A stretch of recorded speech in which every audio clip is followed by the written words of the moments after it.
এই গরমে লস্যি খেতে কি ভালো লাগে, তার জন্য আজকে আমরা কোনো কিছু আর করছি না, শুধু লস্যি করছি। তো দই দিয়ে ভালো করে ফেটিয়ে নেওয়া হচ্ছে মিক্সারে করে, আর তার সাথে এটা কিন্তু করা হচ্ছে তাল মিশ্রি দিয়ে। তো যাই হোক, একটুখানি বাদের পর থেকে তোমাদের সাথে মানে শেয়ার করতে পারলাম, কারণ হুট করে শুরু করে দিয়েছে আর ভিডিওটা আমি তখন করতে পারিনি।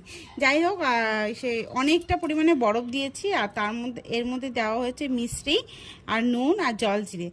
আর হেভি হয়েছে, হেভি কি বলবো তোমাদেরকে, শান্তি। কারণ যে পরিমাণে রোদ্দুরটা উঠেছে, এরকম লস্যি পেলে আর কিছু লাগে না। ঘরে রান্না বান্না সেরে না আমরা সবাই মনের ঘরে কখন আসবো, এসে এরকম ঠান্ডা জিনিস খাবো, সেটা অপেক্ষায় থাকি আমরা।